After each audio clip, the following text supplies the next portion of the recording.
Hola, buenas, soy Inma, soy de Conoce Londres, que somos una empresa que hacemos rutas turísticas por Londres. Y como ahora no podemos hacerlo, he decidido hacer estos vídeos para mostraros un poco la ciudad de Londres. Hoy voy a hacer una versión del tour de las mujeres. Y primero contaos un poquito qué es esto del tour de las mujeres, que la gente siempre nos pregunta qué se ve en este tour, qué se cuenta. Pueden ir los hombres también. El concepto de este tour de las mujeres nace después de un tiempo haciendo rutas turísticas por Londres y después de que me di cuenta que en esos tours, en esas rutas, solamente contábamos la historia de hombres.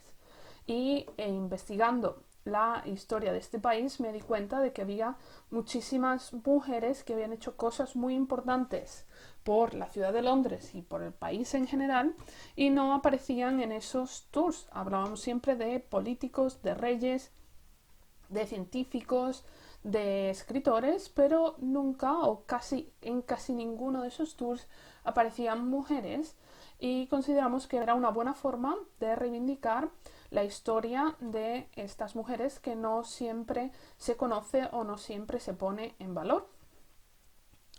Entonces, el tour de las mujeres, como nosotros lo hacemos normalmente, a pie, se realiza por la parte más típica de la ciudad de Londres, la parte más conocida y lugares muy históricos. Entonces aprovechamos la historia de la vida de estas mujeres para mostrar la ciudad de una forma diferente. En el tour que hacemos habitualmente hablamos de una científica, de una inventora, de dos médicos, de las reinas de este país, de la madre de la enfermería, de una reina celta y de otras muchas mujeres que fueron importantes en la historia de este país. Y la elección de ellas pues fue un poco por la zona, lugares por los que pasamos que están relacionados con la vida de estas mujeres o con la historia de estas mujeres, y se nos quedan fuera muchísimas que son también muy importantes. Entonces quiero aprovechar este vídeo para hablar de esas que normalmente no tratamos en nuestro tour por falta de tiempo, porque no podríamos hacer un tour de 2 horas y media, tendría que ser mucho más largo. Así que os voy a contar otras historias muy interesantes y de paso vamos a pasar por sitios muy bonitos y muy interesantes de Londres. Espero que os guste.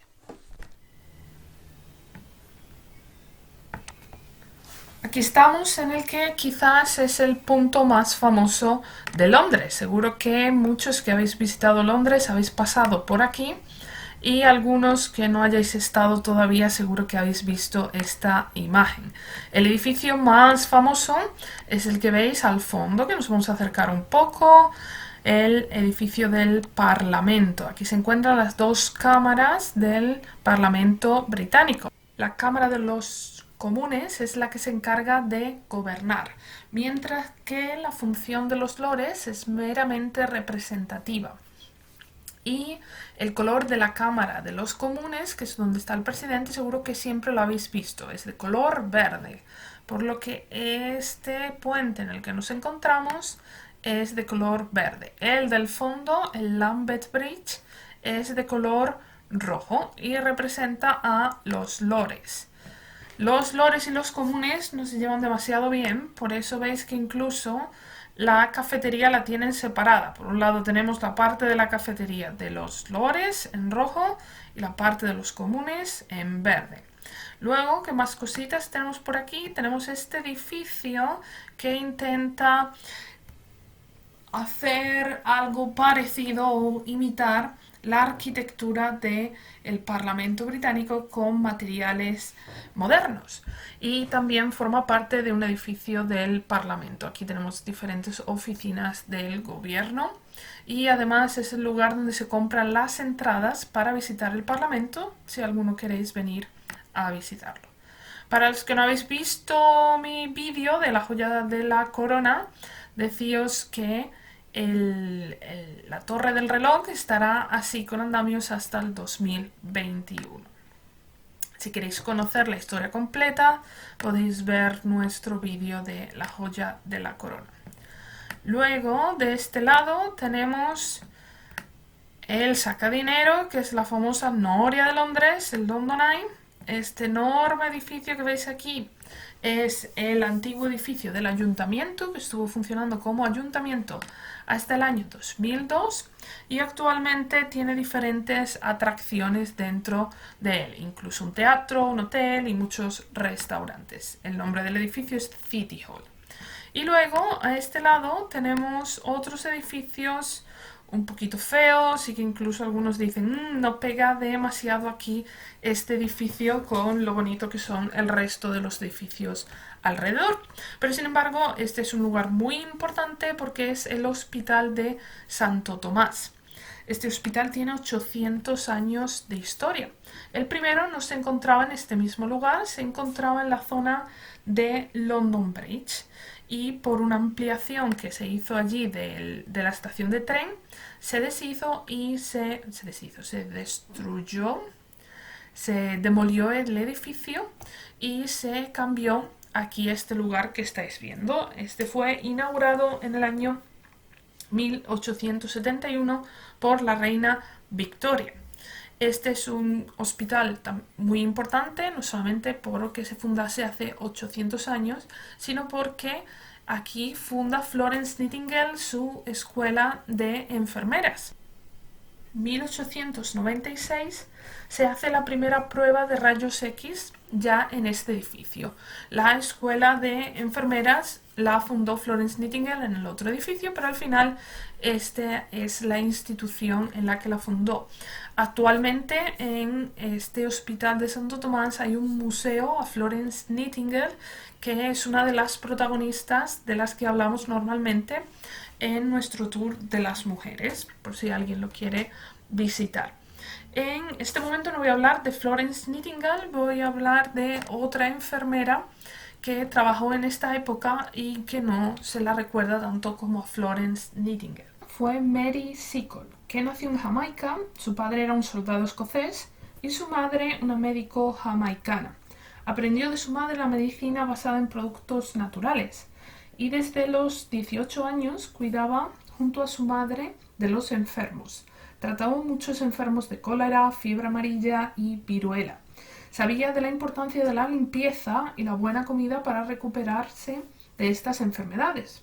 Cosas que para nosotros es muy común, pero que en aquel momento se operaba a la gente con las cosas sucias y muchos enfermos tenían problemas alimenticios.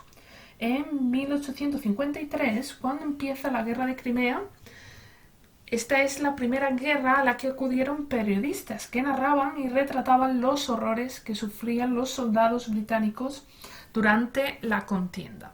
Esto provocó que la población se enfadara muchísimo, hasta el punto de que el ministro de la guerra mandó a Florence Nightingale con sus enfermeras para cuidar a los soldados. Mary Seacole, que estaba en Panamá en ese momento y que tenía buena relación con los soldados, se enteró de esto y quiso ayudar, por lo que llegó a Londres con la intención de unirse a las enfermeras de Florence, que ya habían partido hacia Turquía. Mary visitó diferentes instituciones del gobierno británico, pero ninguna la aceptó para formar parte de ese contingente militar que iba a la guerra, posiblemente por su color de piel. Después de mucho luchar y pelear, ella consiguió, gracias a un amigo de su difunto marido, sufragarse el viaje para llegar hasta Turquía. Cuando llegó allí, lo primero que hizo fue reunirse con Florence Nightingale, que no la aceptó entre sus enfermeras. Entre otras cosas, por su color de piel, por su edad. En este momento Mary Seacole tenía 50 años y también por no ser de la clase social a la que pertenecían sus enfermeras. Esto no hizo que parase sus ganas por ayudar y colaborar en el cuidado de los enfermos. Y lo que hizo es lo que ya había hecho en Panamá y en otros países donde había vivido. Había creado un hotel británico en el que servía comida a los soldados, que sabía que necesitaban mucho esa buena comida para recuperarse. También se dedicaba a la compra-venta de todo tipo de objetos de lujo y con los beneficios que sacaba de esta compra-venta era con los que sufragaba el hospital. Cada mañana se dirigía al frente con su botiquín para cuidar y ayudar a los que necesitaban su ayuda en el frente, en primera línea de batalla. Se ganó el cariño de estos soldados que la llamaban Mama Seacole. Cuando el 8 de septiembre de 1855 cae Sebastopol, Seacole fue la primera mujer a la que se le permitió entrar en la ciudad para llevar refresco y atender a los soldados heridos. Todos empezaron a llamarla la Nightingale Negra. Al finalizar la guerra, Mary se encontró con gran cantidad de provisiones que ya no podía vender a un precio justo, lo que le condujo a la bancarrota. En Londres se arriesgaba a vivir en una situación de pobreza total, pero varios periódicos y la Armada crearon una campaña para recaudar fondos. Murió en Paddington a la edad de 76 años y su figura, todo lo que ella había hecho en la guerra, durante mucho tiempo quedó oculta o se perdió su legado hasta que se redescubrieron sus memorias y se ha comenzado a promover más y a recordar la imagen de esta enfermera que participó en la guerra de Crimea, al igual que Florence Nightingale. Y afortunadamente también tiene un monumento en este hospital, que aquí os dejo la foto de ella. Para hablar de la siguiente mujer he venido hasta aquí, al Museo de Historia Natural, porque no he encontrado ninguna placa conmemorativa en su honor en la ciudad de Londres. Os voy a hablar ahora de Mary Anning, que fue una paleontóloga que nació en 1799 en la ciudad de Lyme Regis. Desde pequeña acompañaba a su padre a los acantilados para recoger fósiles que luego vendía a los coleccionistas. El Museo de Historia Natural tiene algunos de esos fósiles que ella encontró. Su carrera profesional empezó después de que su padre murió, cuando ella tenía tan solo 10 años, y ella y su hermano continuaron buscando fósiles en los acantilados para mantener el negocio de la familia y así poder alimentarse, poder sobrevivir. Un tiempo después, su hermano encontró la cabeza de un ictosaurio y después ella sacó el resto del esqueleto. Este descubrimiento sorprendió mucho a la comunidad científica porque estaba muy bien conservado. Lo vendieron por 23 libras, un precio insignificante, teniendo en cuenta el valor que tenía este hallazgo. Su hermano dejó esta profesión para dedicarse a algo más estable, mientras Mary continuaba con su búsqueda. En el año 1823 encontró los restos de un pleistosaurio, que en esta ocasión vendió por 100 libras, pero sigue siendo un precio muy insignificante teniendo en cuenta que era el mejor conservado que se había encontrado en este país. También realizó un importante descubrimiento que fue el de los coprolitos, heces de dinosaurio fosilizadas. Ella los había visto muchas veces y llegó a esa conclusión de que eran heces de estos animales. Tras tratarlos con productos químicos, consiguió obtener material para analizarlo y así saber qué comían los dinosaurios y otras muchas características de estos.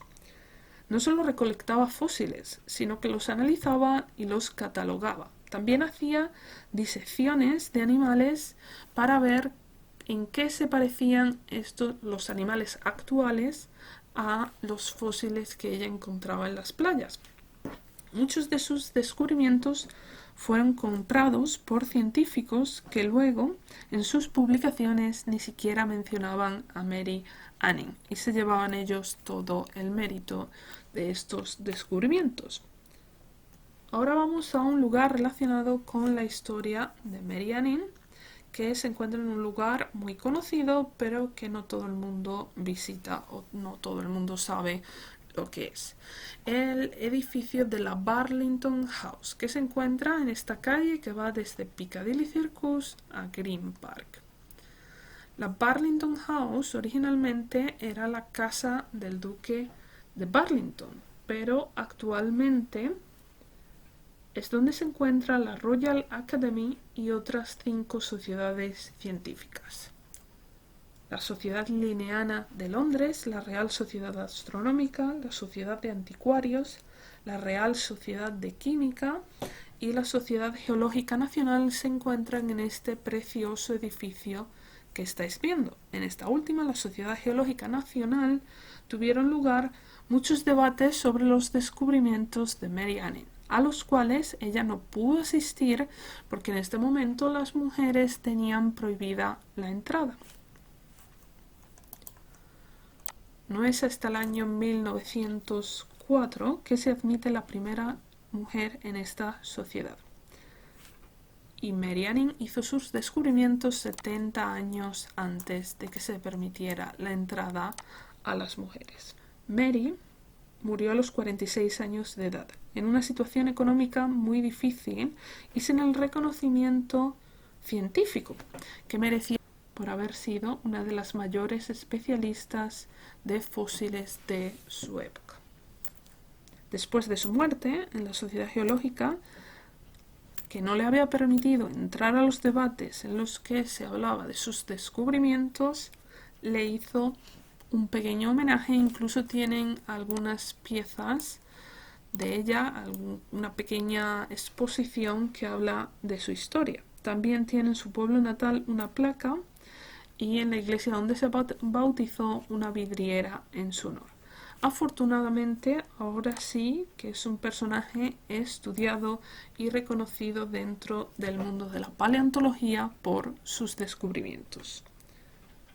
Y ahora vamos a ver también un lugar muy histórico. En esta zona, en la orilla sur del río Támesis, siempre ha habido gente viviendo, siempre ha habido diferentes edificios desde la época romana. Lo que pasa es que la muralla terminaba a este lado.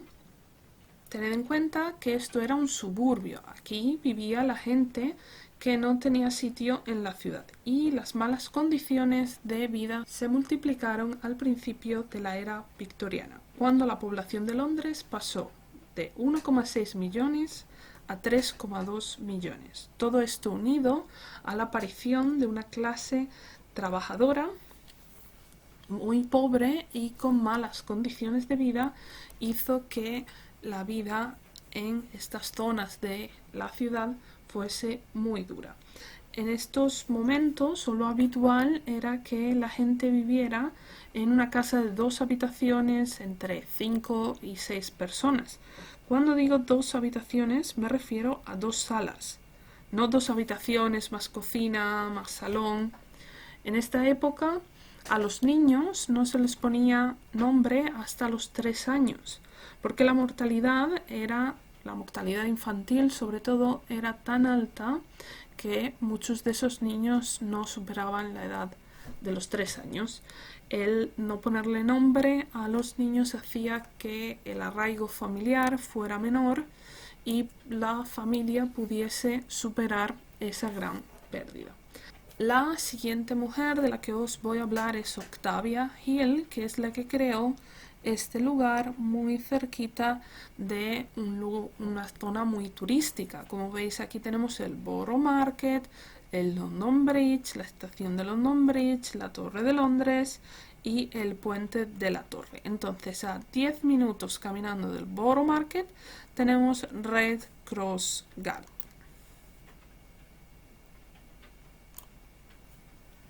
Y aquí quería hablaros de Octavia Hill. Su padre era comerciante y vivía bien hasta que sus negocios quebraron. Entró en depresión y abandonó a su familia. En este momento Octavia tenía 14 años y tuvo que mudarse con su familia a un barrio al noroeste de Londres. Estuvo trabajando con su madre en una cooperativa y allí se esforzaba por ayudar a los que tenían aún menos que ella. Además, hizo amistad con políticos de izquierda y anticapitalistas que la llevaron a decidir dedicarse a ayudar a los más necesitados. Estableció una buena relación con los propietarios de las viviendas y conseguía convencerlos para que redujeran el precio de los alquileres hasta un 50%, asegurándoles que no tendrían impagos y que mantendrían las viviendas en buenas condiciones. En 1874 tenía más de 3.000 alquileres en Londres. Se interesaba de forma personal por los trabajadores que vivían aquí, asegurándose de que tenían buenas condiciones de vida y que podían pagar sus alquileres. Luchó por la creación de espacios verdes donde los londinenses tuvieran espacio para respirar fuera del humo de la ciudad. Luchó para que parques como Wandsworth Park o Parliament Hill se mantuvieran. Una frase muy conocida de ella era: todos queremos un lugar tranquilo, todos queremos cosas bonitas, todos necesitamos espacio. Estas casas que veis al fondo del parque las creó ella y a día de hoy siguen siendo viviendas de protección oficial. Además de ser un lugar privilegiado, porque parece que estamos en medio de la campiña inglesa cuando estamos en pleno centro de Londres. Fijaos cómo se ve de cerquita el edificio del Shard.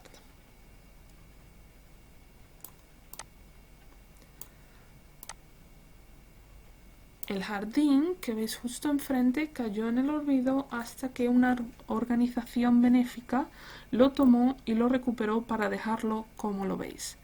Os dejo unas fotos del parque por dentro para que lo veáis mejor, porque Google Street View no nos permite verlo más de cerca.